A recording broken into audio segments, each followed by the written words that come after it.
I'd like to talk about my 10-year Vicodin addiction while I was married and the impact that had on my life and why I did it. Hi, I am Sharzad Morgan, the author of What I Did for Sex, a juicy memoir, and I talk in there about my Vicodin addiction too. I remember when my kids were really little reading in the Wall Street Journal about all these online pharmacies and that you could get Vicodin from online doctors. I happen to like Vicodin. I used to like them from the dentist, and I thought, wow, I like them better than wine. This would be great. But I didn't want to go into taking pills when my kids were little because I was raising kids. I didn't feel like I could check out, so to speak. I think that taking drugs is a way of checking out. The next year we moved from Phoenix to San Diego, and my youngest was 2 at the time, and I had him going to Montessori school. So all of a sudden I started wanting the Vicodin. Okay, so I was lonely. I want to say I was lonely because I had moved from Phoenix where I had lived 10 years, so I didn't have any friends. My kids were gone all day, and my marriage with my husband, there was really no us. I want to say that I was lonely. I filled my time mentally by reading a lot of investment books and buying stocks and doing all that, but that was all mental, and there was, in my heart, I felt lonely. I didn't have the courage to make new friends for some reason. I didn't have the courage to go out and get some part-time job that I thought was beneath me. I really thought it would have been fun to work at a Barnes and Noble. This was back in 1999 when bookstores were still big. I didn't do any of that. So I made an appointment with the online doctor, and I thought they would send me just a few pills, and they sent me this huge freaking bottle of 90 Norcos. I was shocked. I had to hide them somewhere, and I took one and I felt warm, and it was great. And you know, kind of maybe how people talk about heroin, but not as strong. And Norco is like 2 Vicodin. I liked how they made me feel, and when I took them at night, I fell into this little blissful sleep. I kept taking them, and I took them over many years. And I want to say, because I wasn't drinking alcohol, I was just taking the pills, it was easy to hide. And because I was still doing everything with the grocery shopping and the kids and driving them around, and I started a real estate business, I became a realtor, people around me didn't know I was doing it, okay? The first thing I want to say is that nobody knew I was doing it except, I think my family knew, I think the kids knew. My ex-husband kind of knew, but not really. But I don't think anybody else knew. Even the people I worked with didn't know when I told them. When I quit later, I told them. They didn't know. It was easy to hide. That's one reason I'm making this video. Because if you're a person taking pills, I want you to know that I did it and the impact it had on me and why I did it. Because I kept looking for a way to stop and I couldn't. I didn't know, because every time I tried to stop, I just felt so crappy. And I was embarrassed. I was really embarrassed to tell anyone about it because I felt it was a sign of weakness, and that's why I hid it. I'm also making this video because there are people who have these little secrets. Whether it's alcohol or pills or whatever, there are people running around with these little secrets. The reason I guess I teared up is because in hindsight, it wasn't that I damaged my body, even though I took so many pills. When I stopped taking them, by the end, I was taking 30 Norcos a day. If I only had 20, I knew it was going to be a shitty day. That's a lot. I had all my liver, kidney, thyroid function tested. Everything is normal, believe it or not, after all that acetaminophen. But the impact it had on me, it allowed me to emotionally stop growing. I stopped growing emotionally and sexually because I had made these pills my lover. They had numbed me emotionally. And when you don't feel because you're taking pills, I'm sure this goes for antidepressants and all those medications too, you stop growing. And it caused me to pull away emotionally from my family, from my children. My husband and I were not emotionally close, and I think that's one reason I took those pills too, because it allowed me to cope with that.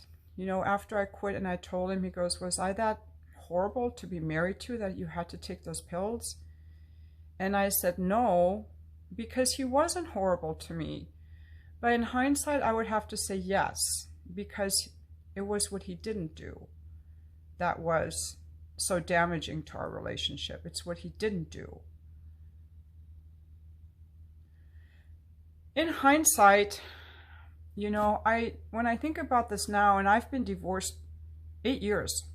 In 2 months, it'll be 8 years that I've lived alone in this apartment. If I hadn't taken those pills, what would I have done differently?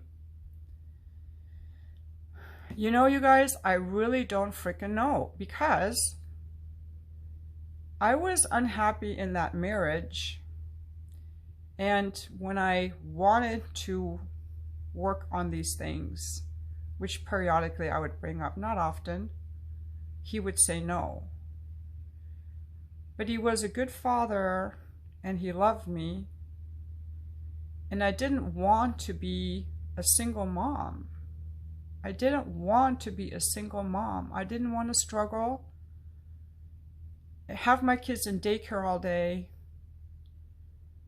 and not have their father in the home. I liked that we were a family, because I didn't have a family too.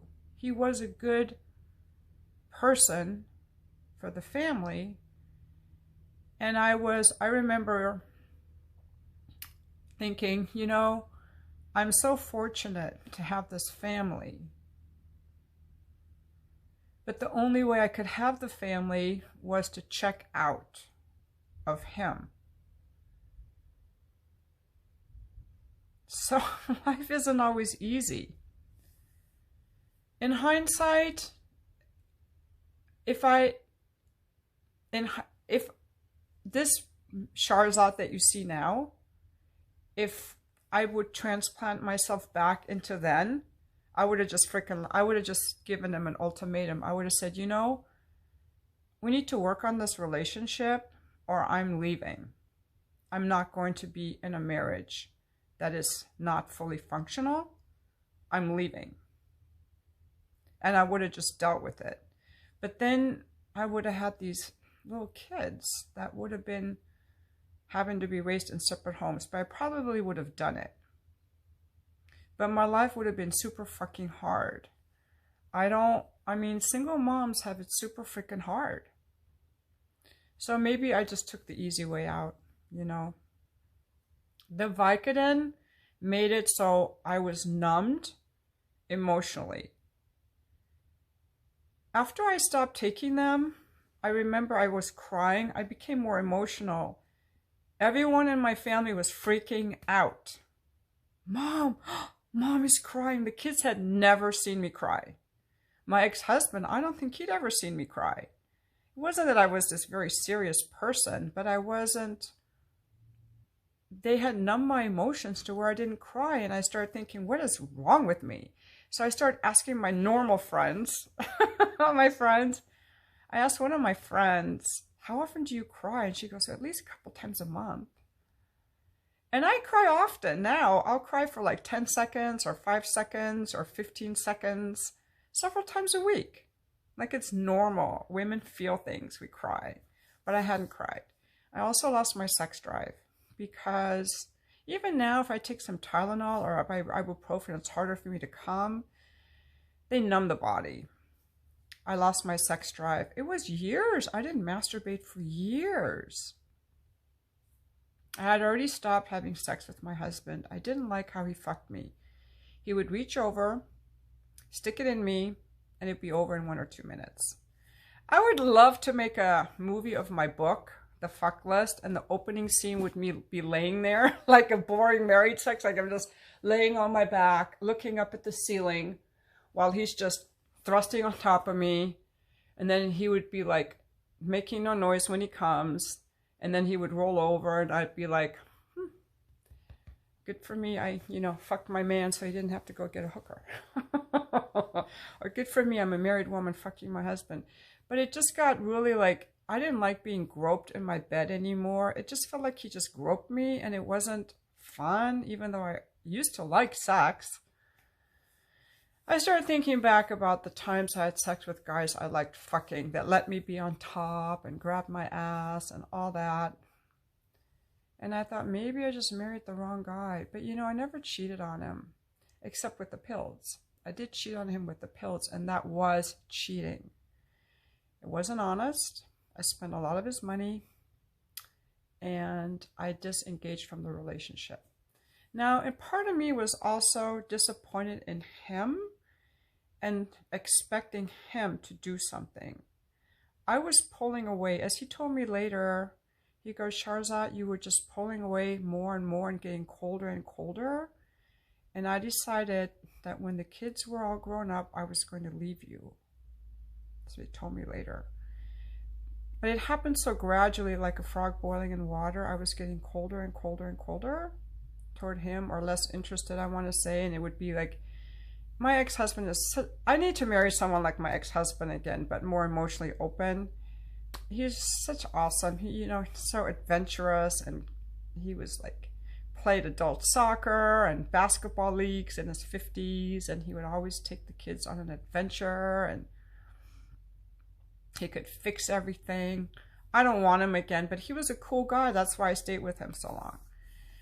He would take the kids somewhere and I wouldn't want to go. I just stayed home and read the Wall Street Journal and took my pills and smoked my cigarettes. I was smoking cigarettes too. When I quit the pills, I didn't want to smoke anymore. But anyway, he would do things with the kids and I didn't want to go, and I became more distant. And I expected him to confront me. There was always a part of me that was looking to him to confront me. I'm like, I'm the one taking pills, I'm checked out. You're the one that's not checked out. Why don't you fucking step up and confront me? There was that part of me thinking that. And then there was another part of me thinking, I hope that you never find out, because I love these little pills. And I thought, see, my problem was always running out of pills. I had to find doctors when the online pharmacies closed. I think it was in 2006. There was the Ryan Haight Act. There was a young man who overdosed on these, and so the FDA enacted a law anyway that doctors could no longer prescribe narcotics over the internet. I believe they used to do it. And I started having to find doctors who would prescribe that to me. They don't do it in emergency rooms. They don't do it in urgent care. They don't like people who doctor shop. There's an online database, but the doctors were not using the online database. So I was able to find different doctors. Some I had to go to Orange County. I had to drive different places. So every 3 days, I had to drive somewhere usually to get a refill. I had to go in person often.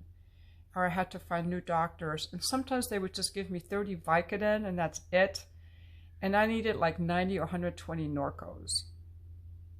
So I was spending a lot of time pursuing these pills. And I had to keep a list, which doctor, which pharmacy, because if I went to CVS, if Dr. Smith wrote me a prescription, I went to CVS. And then Dr. Jackson wrote me a prescription, I went to CVS. CVS would be like, we're not filling that. You already have a prescription for this. It's too soon. Or if I went to Walgreens and I tried to refill it before the 30 days, they'd be, it's too soon. And so sometimes the pharmacies would have the same like database thing. So I had to be super careful and go to pharmacies that were not part of a chain and drive further away. And that was a part that I was very, I didn't like, having to keep all these lists, having to spend so much time pursuing the pills. And then also they made me really constipated. I had to take so many laxatives, which I knew weren't good for me. And then spending all that money. And then I started taking money out of my retirement account that I'd started from my first job. So I had money to pay all this. It was getting really expensive. I guess I was spending $1,000 a month on this. And I felt super fucking guilty. So I would just do it real quick and then stop thinking about it. I don't have to feel guilty. But I thought if I just had enough pills, I would be happy. And I would keep them in different places so I wouldn't run out. I had some in my purse, some in an envelope here. I had different ones in different pockets of my suit jackets or my dresses or my pants in the back of the car. So I would never want to run out. So I would hide them in different places. Like in the same way that people maybe have money in different places. Like I have money in different places that I stash away in this account and that account. You know, I had pills in different places. And I would think, if I just had enough pills, my life would be happy. But it was weird because I knew it wouldn't.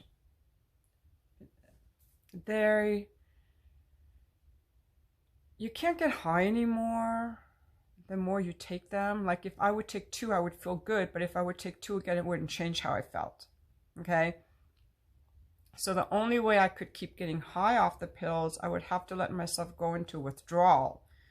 The longer I let myself go into withdrawal, I would start feeling crappy and no energy. Then when I took them, I could feel good again. So I knew that the more I had, the better I would feel wasn't really true. I was just trapped. So there were downsides. I was super fucking embarrassed every time I walked into a pharmacy. I was always worried they would say, we're not refilling this for you. We're on to you. So I had some fear. I had this obsession about it. And it was really hard for me to plan things. And I remember, because I was a realtor at the time, and that I was supposed to meet a colleague for lunch. We were trying to plan a lunch date. This was someone who was flipping houses. And I remember, and I never missed any appointments, okay? I was very responsible. And I remember thinking, I cannot plan a lunch date with this colleague because I might need to go get pills that day. And it was like, that was just a very uncomfortable moment for me. That was kind of a bottom, if you guys can even believe that. That was kind of a bottom point for me. And then other things were happening. I was watching the news a lot at that time. I would watch C-SPAN and all kinds of news. And I was looking at the news anchors and I kept thinking, how can they just be there? I couldn't get a job. By that time, I couldn't get a job that was required regular hours because I would need to leave during the day to go see a doctor. So I started feeling shut off from the world, like there was a glass wall around me that I couldn't break through. And I guess that was like in year 10, all these different things started coming up around. I can't even meet people for lunch. My dad wanted me to visit him in Nebraska. I'm like, how can I go there? He's going to find all these pills and take them from me, or and how can I get a job and be the regular world? And then everyone in the morning in my household, my kids would always laugh. My ex-husband, my kids would laugh, getting ready for school. I'm like, they don't have pills. They're laughing. They're happy. Why do I need these pills? I was feeling guilty about the money. My daughter went to college. A lot of my friends were visiting colleges with their kids. And I couldn't do that. I couldn't take trips. I could not take trips. How are you going to take 120, 400 Vicodin Norcos on the freaking airplane? They would confiscate them. Then I would be fucked. I didn't go anywhere. I didn't travel. I wore a lot of things I wasn't able to do. I started feeling really trapped. And then my son was in high school. And again, I was faced with, I can't go look at colleges with him. And that was my bottom point. I hadn't done it with my daughter, and now it was going to be my son. And then I also thought, the kids are going to be gone. My ex-husband and I, what are we going to do? Am I going to be, I'm 50, I guess I was 48. Am I going to be taking pills when I'm 60? Am I going to be taking pills when I'm 70, when I'm 80? And I believe in reincarnation, and that when we're reborn, we have to work out what we didn't work out in our previous life. Am I going to be born to a pill-addicted mom? At some point, Charzad, you're going to have to face this. At some point, you're going to have to face this. I got called a friend of mine, the guy that I had done the cocaine with years before, that's also in my book. And I needed someone to talk to, and I said, Doug, his name was Doug, I'm addicted to pills. And he said, Charzad, you need to stop. But I couldn't. And then right around that time when these things were going on with my son and me thinking about getting old and taking pills and have to deal with this anyway, I started hearing these ads on the radio about a medication that would help people stop taking pills. And so I investigated that, but that medication was limited to doctors. They could only have 30 patients at a time. So, and there was a long waiting list to get in with these doctors.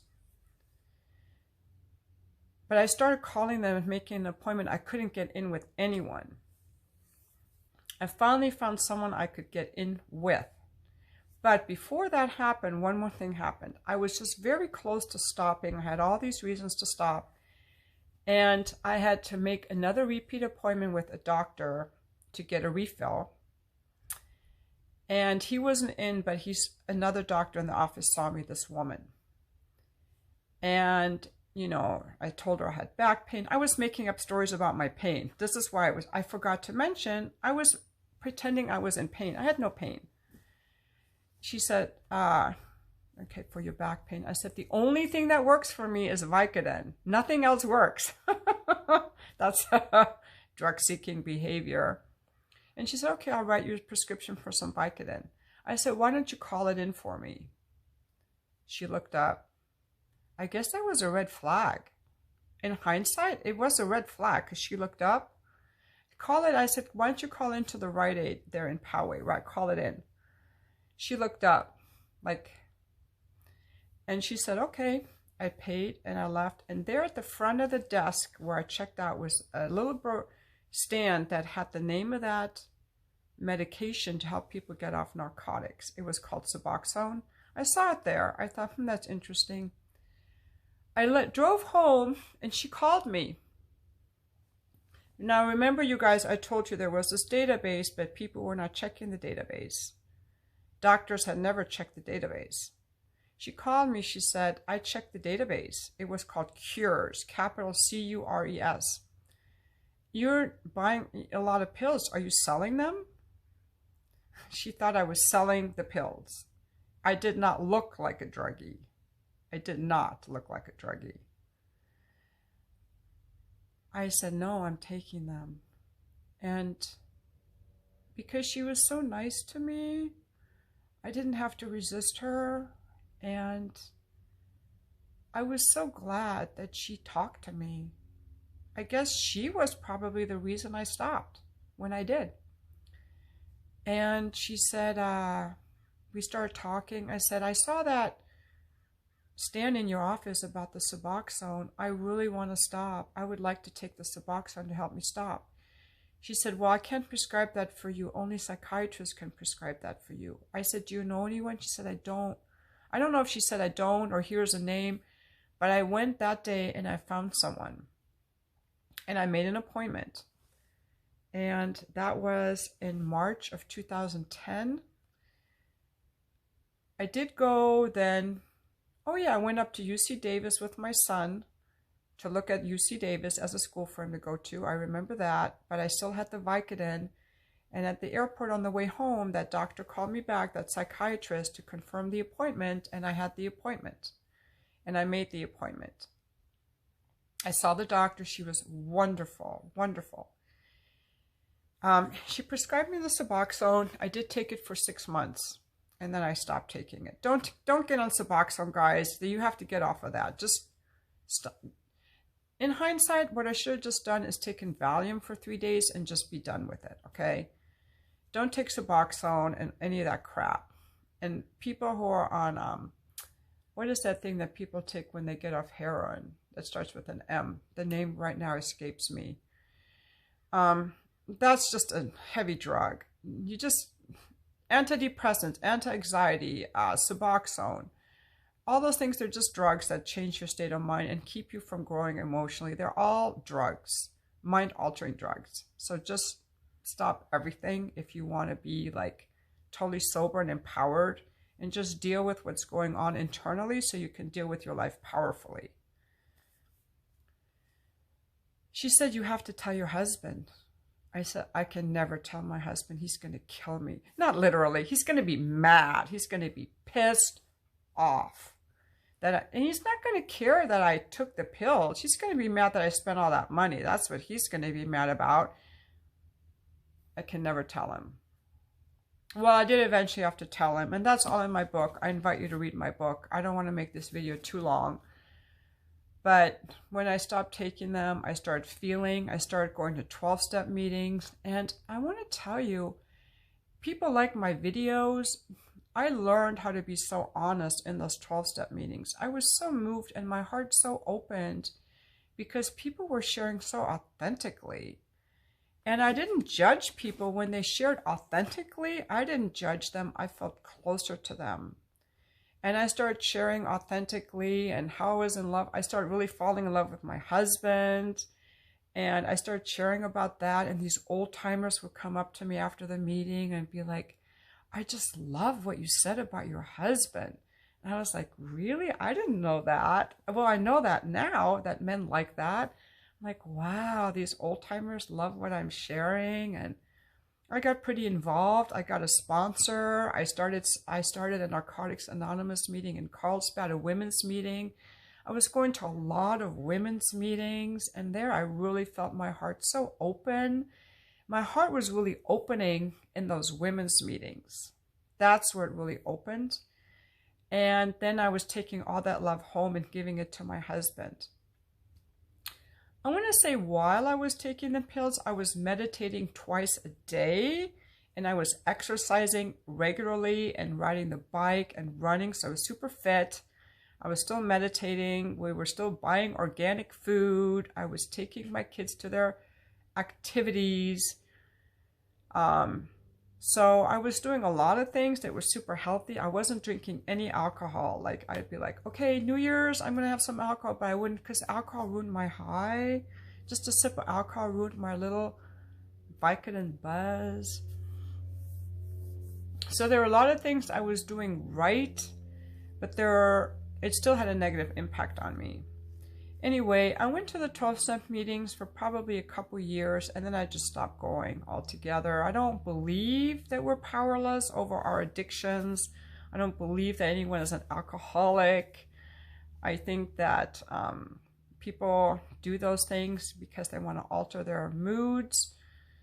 And another reason I'm making this video is because not everyone who takes pills is like a person that's like, I'm from the streets. There are a lot of people who live regular lives, housewives, doctors, professors. A lot of doctors get addicted to drugs too. I met one of my friends in the program. She was a nurse. She would be like, okay, in the recovery room, a little morphine for you, a little morphine for me. And she ended up getting caught stealing morphine. A lot of doctors are in a diversion program, not a diversion program. It's they have a special program for doctors, and there's a special program for pilots who become addicted to drugs or alcohol. They have special programs for them. I don't think people talk enough about the addictions that people go through, but ultimately what it's all about is wanting to run away from a feeling, and that's why I do my coaching, and I'm so passionate about feelings. Because people take drugs to escape how they feel. You don't have to escape how you feel. You just have to allow yourself to feel what's there, open to it, let the feeling pass, and deal with your life powerfully. And drugs prevent people from growing and moving forward. They keep people emotionally and sexually stagnant. There's no way I ever want to take pills now. You could give me the pills now, I'd be like, throw them away. I don't want to check out. I don't want my sex drive to be numbed. And I feel very content and happy in my life now. I don't want anything that takes me backwards. I only want things that open me and move me forward, not things that close me down or make me check out of life. So I'm making this video. When I first was on my previous YouTube channels, I was making videos about this, and people were writing to me and saying how much I helped them. And I haven't talked about it in a while because it's been so long.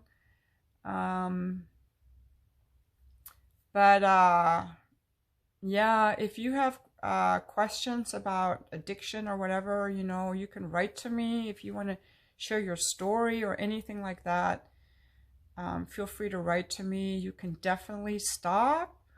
It's going to be hard for the first few days or a week, but then after that, the world opens up to a very beautiful place, and you get to deal with things you haven't dealt with, and then this whole new world opens up. You can definitely do it. A lot of people have done it. I have seen a lot of people do it. And that's all what I wanted to share. And thank you so much for watching my video. Again, here's my book, What I Did for Sex and What It Can Do for You. And I know sometimes on my videos, I have the book backwards. Now for me, I'm going to have to reverse this video, and that's going to take 10 or 15 minutes on my phone. That's why I often skip that step. I'm going to do that for this video. This is like a very important video. I shared a lot of myself, and I feel like this is probably one of my best videos. I just free flow it, but I want this to be like help people discover something about themselves through me sharing. Thank you for watching.